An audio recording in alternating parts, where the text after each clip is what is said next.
podcast, which as always is coming from Wrocław, Poland. And today I'm going to talk about Kaliningrad, which is a formerly part musi mieć każdy samochód. of Germany. It was the part of Germany that was sort of how should I put it? It was an external part of Germany. Following the creation of Poland in 1919, a corridor was made to the sea, which divided Germany into two parts. So East Prussia was to the east, and the rest of Germany was to the west. And if you wanted to travel from the rest of Germany, East Prussia, then you had to go through Poland, and certain rules were in place to allow people to travel between the two. Now, after the end of the Second World War, the Königsberg area, East Prussia, was divided into two, more or less equally, in fact, although I would suppose that I think that the Soviet Union got the better part of it. But of course, in those days, Poland was occupied by the Soviet Union, so therefore I don't suppose that made all that much difference. A separate entity came into being, which was called the Kaliningrad Oblast. Oblast is like an administrative area, maybe similar to a county, or maybe even a province rather than a county, and it's often named after the main town in it, and in for example in Russia or Ukraine today. And so the name Kaliningrad comes from Mr. Kalinin.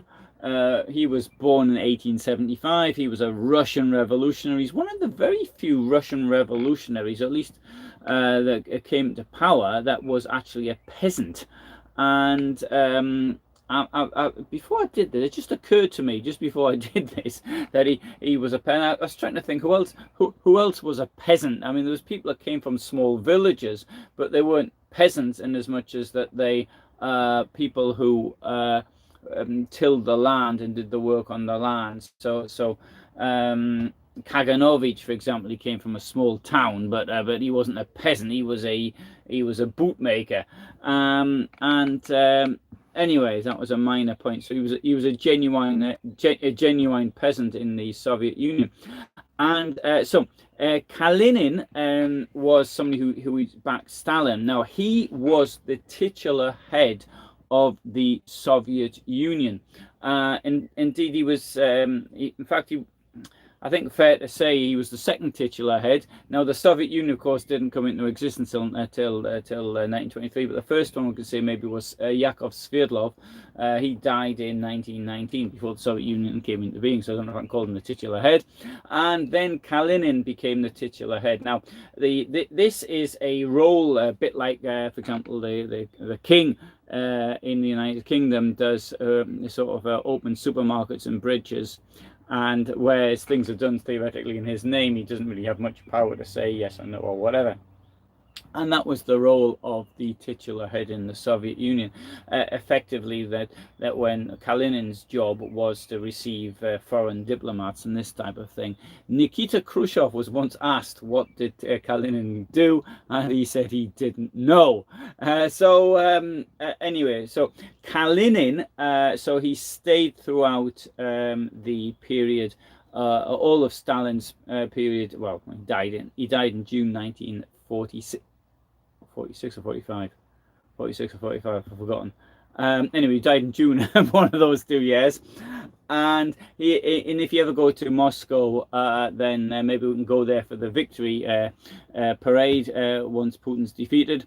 And then you can see Kalinin's actually in the Kremlin wall. He's one of 12 people who are in the wall. Now, his name was given to 3 places in the Soviet Union, and Tver, that's not so far from where Putin actually comes from, and this was named after him while he was still alive. And if those of you followed the battles, for example, in 1941 on the Moscow front, and then there's a Kalinin front. So he had a front named after him. And whereas Stalin had his front Stalingrad, but he was the only person I know who had a front named after him in the Second World War. Now, say it was a front, and it's entirely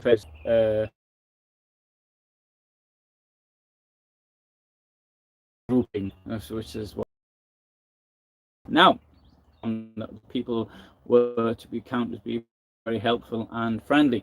I have never been there. I did go out with a lass though from Kaliningrad, although she traveled to Poland to see me, and so that's as close as I've been. I've even got a video of me driving up over the close to the border.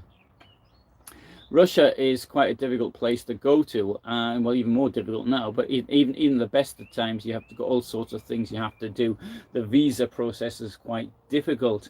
One thing that happened, however, when with the creation of this Kaliningrad Oblast, was that it didn't make much difference as it was part of the Soviet Union. Why was the Kaliningrad Oblast incorporated into Russia and not into, say, Lithuania, which would have made more sense? And the reason for this is because the head of the Lithuanian Communist Party didn't want to incorporate an oblast, or an area of land which was already full of ethnic Russians. That's as I understand it. So it never actually, that was the reason why it sort of became separate. Was it also a sort of way of Stalin's way of thinking, that he wants to make it utterly clear to the Lithuanians that they are blocked off? That might have been part of the way he was thinking. Lithuania was occupied, of course, by the Soviet Union in 1940, the first time, and then again following the defeat of Nazi Germany, as Nazi Germany attacked it because it was part of the Soviet Union, so it was under Nazi occupation, and then it was under then it was back under Soviet occupation. I lived in Lithuania. I worked there as a privatization advisor to the real estate sector.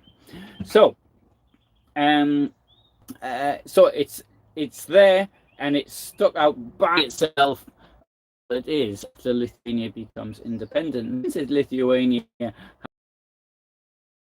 independent, then and particularly after the joining the European Union, and you need a special visa regime and all the rest of it, then there are special transitory rules for those people who live in Kaliningrad in the oblast there to actually get in and to get out. Now, a bit earlier this month, as I say, May 2023, there was what in Polish is called a Commission on the Standardization of Geographical Names Abroad of the Polish Republic, I should say.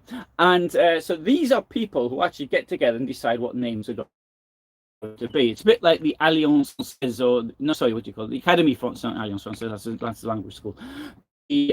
Called an Académie Française. No, so you get these sort of these people who've sort of got a degree in literature or something, and then they come together and decide what words the rest of us should actually use. And sometimes it has sort of an effect. For example, in German, they decided that the word for telephone, which everybody uses, wasn't going to be called telephone. It was going to be called another word, and but nobody ever used it. And sometimes there is some success. And the one that comes to my mind, again using French as an example, because it was called le yachting, and it's now la natation, I think. Anyway, but they decide on what words are going to be. Now, I studied linguistics at university, and so my attitude is the correct word is the one that people use, and so that is that's how things should be done.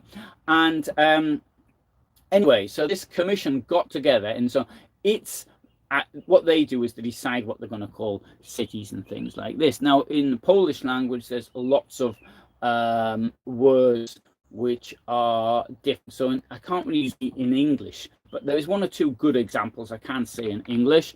For example, why do we put an S on the word lion, lions, for example, or why do we, for example, call Brunswick, Braunschweig is called Brunswick, although you rarely see that these days in English, and also Corona for La Coruña in Spain. Now, I can't really think of anything else off the top of my head because English tends to use, okay, Rome instead of Roma, but more or less the same sort of thing.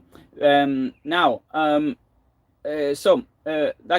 gives you an idea. If somebody decides what the foreign name is going to be, so we're not going to say Paris, we're going to say Paris, okay? Or we're not going to say, I can't think of it. No. Athens, we're going to say Athena, whatever it is in Greek. I can't speak Greek.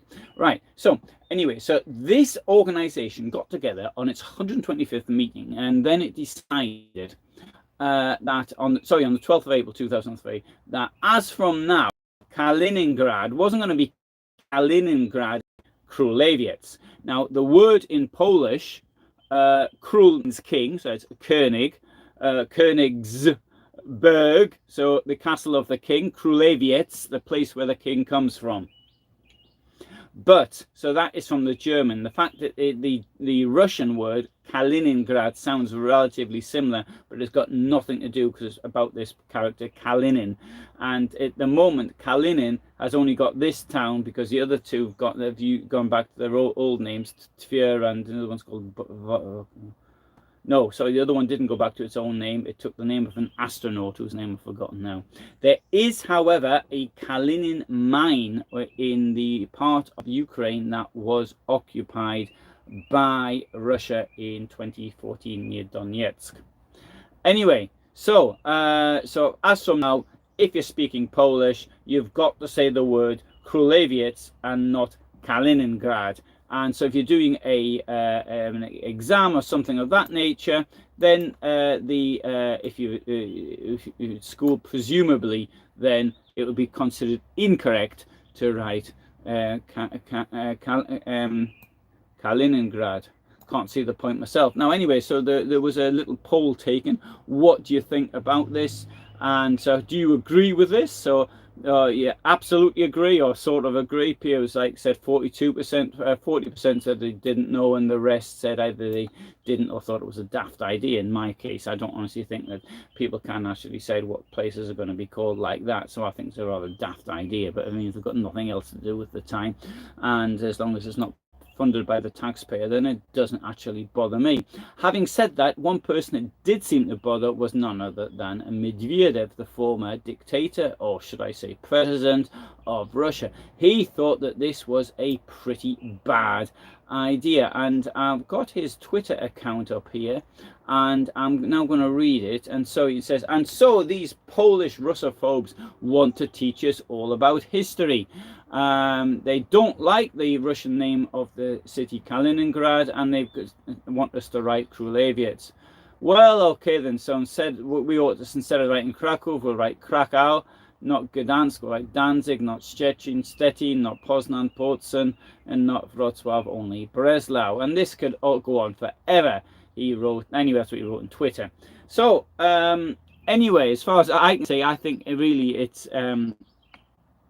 I can't see the point, but as an act of resistance, if there had there been a Ukrainian name for the place, then I would suggest, yes, let's use that name instead. But there isn't. It's just the Russian name. So anyway, so that's the subject of my talk today, in which I've now finished. And I note the Colin saying that how good it is to go there, and how the people are nice. I've got to say this, in my opinion. Having traveled a little bit around Russia, I found the people there to be really very, very friendly. And today even I was just watching Belgorod on one of the Telegram channels, and I remember the railway station and the bus station looked, and yes, I was there. I have to say, in my opinion, people in Russia really were very friendly. Having said that, that's probably just those I came across, and I probably didn't come across those who are these hardcore Z Nazis that are doing so much damage to the country. Right, so anyway, thanks so much for being here with me, and tomorrow I might actually address the subject of the Russian resistance. 1 year ago today, I came across Russians in Ukraine, and I never actually mentioned, or didn't go into this in any detail. I understand CNN did an interview with Russians actually fighting in Ukraine towards the end of last year, though I haven't seen it myself. I just heard about it. And with the news that there are Russians now actually taking up arms against Putin, maybe that'd be worthy of a few words. Okay, thanks very much. All the best from me in Poland, and bye for now. Thanks, Colin. Thanks. Okay, see you tomorrow. Thank you. Bye.